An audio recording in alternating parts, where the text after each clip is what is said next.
ನೀವು ಈ ಮಾತುಗಳನ್ನು ಕೇಳ್ತಿದ್ದರೆ ಒಂದು ಕಾರಣ ಇದೆ. ನಿಮ್ಮ ಜೀವನದಲ್ಲಿ ಮದುವೆ ಅನ್ನೋ ವಿಷಯ ಒಂದು ಹಂತಕ್ಕೆ ಬಂದು ನಿಂತು ಹೋಗಿದೆ. ಜ್ಯೋತಿಷ್ಯ ನೋಡಿಸಿದಾಗ ಮದುವೆ ಯೋಗ ಇದೆ ಅಂತ ಹೇಳ್ತಾರೆ. ಹೋರಸ್ಕೋಪ್ ಮ್ಯಾಚ್ ಆಗಿದೆ ಅಂತ ಹೇಳ್ತಾರೆ. ಪ್ರಪೋಸಲ್ ಕೂಡ ಬಂದಿರುತ್ತೆ. ಮಾತುಕತೆ ಆಗಿರುತ್ತೆ. ಆದ್ರೆ ಕೊನೆಯ ಕ್ಷಣದಲ್ಲಿ ಏನೋ ಒಂದು ಅಡ್ಡಿ ಬಂದು ಎಲ್ಲವೂ ನಿಂತು ಹೋಗುತ್ತೆ. ಇದು ಯಾಕೆ ಆಗ್ತಿದೆ ಅನ್ನೋ ಪ್ರಶ್ನೆ ನಿಮ್ಮನ್ನು ರಾತ್ರಿ ನಿದ್ರೆ ಮಾಡದೆ ಕಾಡುತ್ತಿರಬಹುದು. ಈ ವಿಡಿಯೋ ಕೊನೆವರೆಗೆ ನೋಡ್ತಿದ್ದರೆ ನಿಮಗೆ ಒಂದು ಕ್ಲಾರಿಟಿ ಸಿಗುತ್ತೆ. ನಿಮ್ಮ ಮದುವೆ ಕ್ಯಾನ್ಸಲ್ ಆಗಿಲ್ಲ ಅನ್ನೋದು. ಅದು ಕೇವಲ ಡಿಲೇ ಆಗಿದೆ ಅನ್ನೋ ಸತ್ಯ. ಬಹಳ ಜನ ಒಂದು ತಪ್ಪು ನಂಬಿಕೆಯಲ್ಲಿ ಬದುಕ್ತಾರೆ. ಮದುವೆ ಯೋಗ ಇದೆ ಅಂದ್ರೆ ಸ್ವತಃ ಎಲ್ಲವೂ ಸರಿಯಾಗಿ ಆಗುತ್ತೆ ಅಂತ. ಅದೇ ದೊಡ್ಡ ತಪ್ಪು. ಮದುವೆ ಯೋಗ ಅಂದ್ರೆ ಅವಕಾಶ ಇದೆ ಅಂತ ಅರ್ಥ. ಆ ಅವಕಾಶ ಆಕ್ಟಿವೇಟ್ ಆಗಬೇಕು ಅಂದ್ರೆ ಮನಸ್ಸು, ಸಮಯ, ಪರಿಸ್ಥಿತಿ, ನಿರ್ಧಾರ ಎಲ್ಲವೂ ಒಂದೇ ದಿಕ್ಕಿನಲ್ಲಿ ಇರಬೇಕು. ಈ ಅಲೈನ್ಮೆಂಟ್ ಆಗದೇ ಇದ್ದರೆ ಯೋಗ ಇದ್ದರೂ ಅದು ಕೆಲಸ ಮಾಡಲ್ಲ. ಅದಕ್ಕೆ ಕೆಲವರಿಗೆ 22ರಲ್ಲೇ ಮದುವೆ ಆಗುತ್ತೆ, ಕೆಲವರಿಗೆ 32 ಆದ್ರೂ ಆಗಲ್ಲ. ಒಂದು ಸತ್ಯ ಹೇಳ್ತೀನಿ, ನಿಮ್ಮ ಮದುವೆ ಯಾಕೆ ತಡವಾಗ್ತಿದೆ ಅನ್ನೋದಕ್ಕೆ ಒಂದು ಕಾರಣ ಇರೋದಿಲ್ಲ. ಒಂದಕ್ಕಿಂತ ಹೆಚ್ಚು ಕಾರಣಗಳು ಒಂದೇ ಸಮಯದಲ್ಲಿ ಕೆಲಸ ಮಾಡ್ತಿರುತ್ತವೆ. ಆದರೆ ಅವು ಸರ್ಫೇಸ್ ಮೇಲೆ ಕಾಣಿಸೋದಿಲ್ಲ. ಅವು ಒಳಗಡೆ ಕೆಲಸ ಮಾಡ್ತಿರುತ್ತವೆ.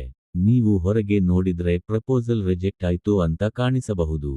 ಆದರೆ ಒಳಗಡೆ ರೀಸನ್ ಕಂಪ್ಲೀಟ್ಲಿ ಬೇರೆ ಆಗಿರುತ್ತೆ. ಮೊದಲ ಕಾರಣ ಟೈಮಿಂಗ್ ಮಿಸ್ ಮ್ಯಾಚ್. ನೀವು ರೆಡಿ ಆಗಿರುವ ಸಮಯ ಮತ್ತು ಡೆಸ್ಟಿನಿ ರೆಡಿ ಮಾಡಿರುವ ಸಮಯ ಒಂದೇ ಆಗಿರೋದಿಲ್ಲ.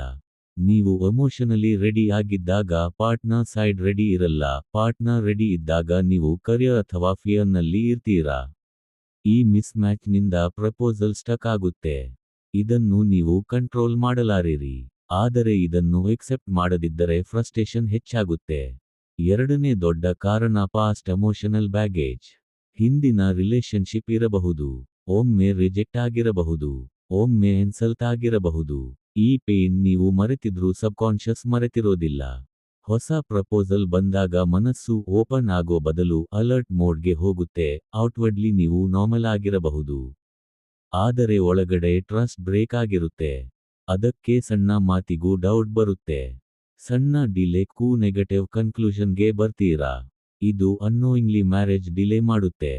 ಮೂರನೇ ಕಾರಣ ಓವರ್ ಎಕ್ಸ್ಪೆಕ್ಟೇಷನ್. ಪರ್ಫೆಕ್ಟ್ ಪಾರ್ಟ್ನರ್ ಬೇಕು ಅನ್ನೋ ಆಸೆ ತಪ್ಪಲ್ಲ. ಆದರೆ ಪರ್ಫೆಕ್ಷನ್ ಎಕ್ಸ್ಪೆಕ್ಟ್ ಮಾಡೋದು delay guarantee. Looks, salary, family background, nature, maturity, understanding ಎಲ್ಲವೂ 100% ಒಂದೇ ವ್ಯಕ್ತಿಯಲ್ಲಿ ಬೇಕು ಅಂದ್ರೆ ರಿಯಲ್ ಲೈಫ್ನಲ್ಲಿ ಅದು ರೇರ್.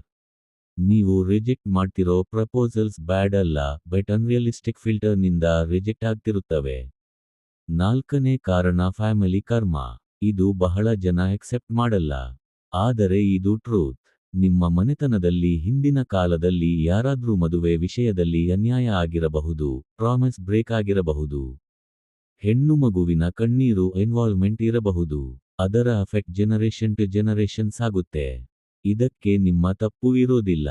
ಆದರೆ ಅಫೆಕ್ಟ್ ನಿಮ್ಮ ಮೇಲೆ ಬೀಳಬಹುದು. ಅದಕ್ಕೆ ಸೇಮ್ ಪ್ಯಾಟರ್ನ್ ರಿಪೀಟ್ ಆಗ್ತಿರುತ್ತೆ. ಐದನೇ ಕಾರಣ ರೆಸ್ಪಾನ್ಸಿಬಿಲಿಟಿ ಫಿಯರ್. ಮದುವೆ ಅಂದ್ರೆ ರೆಸ್ಪಾನ್ಸಿಬಿಲಿಟಿ, ಫ್ರೀಡಮ್ ಕಡಿಮೆಯಾಗುತ್ತೆ ಅನ್ನೋ ಥಾಟ್ ಸಬ್ಕಾನ್ಷಿಯಸ್ಲಿ ವರ್ಕ್ ಆಗ್ತಿರುತ್ತೆ. ನೀವು ಓಪನ್ ಆಗಿ ಹೇಳೋದಿಲ್ಲ. ಆದರೆ ಡಿಸಿಷನ್ ಟೈಮ್ನಲ್ಲಿ ಮನಸ್ಸು ಹಿಂದೆ ಸರಿಯುತ್ತೆ. ಅದಕ್ಕೆ ಕಾರಣ ಹುಡುಕಿ ರಿಜೆಕ್ಷನ್ ಜಸ್ಟಿಫೈ ಮಾಡ್ಕೊಳ್ತೀರಾ. ಇದು ಸೆಲ್ಫ್ ಸ್ಯಾಬಟಾಜ್. ಆರನೇ ಕಾರಣ ಕರಿಯರ್ ಕಾನ್ಫ್ಲಿಕ್ಟ್. ಸೆಟಲ್ ಆದ್ಮೇಲೆ ಮದುವೆ ಅನ್ನೋ mind set. Settle definition clear ಇಲ್ಲ. ಸ್ಯಾಲರಿ ಇನ್ನೂ ಜಾಸ್ತಿ ಬೇಕು, ಪೊಸಿಷನ್ ಇನ್ನೂ ಬೆಟರ್ ಬೇಕು. ಟೈಮ್ ಪಾಸ್ ಆಗ್ತಾ ಹೋಗುತ್ತೆ. ಮೀನ್ವೈಲ್ ಮ್ಯಾರೇಜ್ ವಿಂಡೋ ಸ್ಲೈಡ್ ಆಗ್ತಿರುತ್ತೆ. ಏಳನೇ ಕಾರಣ others opinion overload. Relatives, friends, neighbours, astrologers, YouTube videos. ಎಲ್ಲರ ಮಾತು ಕೇಳಿ ನಿಮ್ಮ ಓನ್ ಕ್ಲಾರಿಟಿ ಲೂಸ್ ಆಗುತ್ತೆ. ಕನ್ಫ್ಯೂಷನ್ ಜಾಸ್ತಿ ಆದಷ್ಟು ಡಿಲೇ ಜಾಸ್ತಿ. ಈಗ ಒಂದು ಇಂಪಾರ್ಟೆಂಟ್ ಪಾಯಿಂಟ್, ಹಾರೋಸ್ಕೋಪ್ ಮ್ಯಾಚ್ ಇದ್ದರೂ ಮ್ಯಾರೇಜ್ ಫೇಲ್ ಆಗಬಹುದು. ಯಾಕಂದ್ರೆ ಹಾರೋಸ್ಕೋಪ್ ಕಂಪ್ಯಾಟಿಬಿಲಿಟಿ ಫೌಂಡೇಶನ್ ಮಾತ್ರ. Life compatibility, everyday work, communication, respect, flexibility ಇಲ್ಲದೆ ಮ್ಯಾಚ್ ಅಲೋನ್ ಮ್ಯಾರೇಜ್ ಸೇವ್ ಮಾಡಲ್ಲ. ಇದನ್ನು ಇಗ್ನೋರ್ ಮಾಡಿದ್ರೆ ಮ್ಯಾಚ್ ಪರ್ಫೆಕ್ಟ್ ಇದ್ದರೂ ಪ್ರಪೋಸಲ್ ಬ್ರೇಕ್. ನಿಮ್ಮ ಲೈಫ್ನಲ್ಲಿ ಈ ಸೈನ್ಸ್ ರಿಪೀಟ್ ಆಗ್ತಿದ್ರೆ delay confirm. Proposal last moment cancel ಆಗೋದು.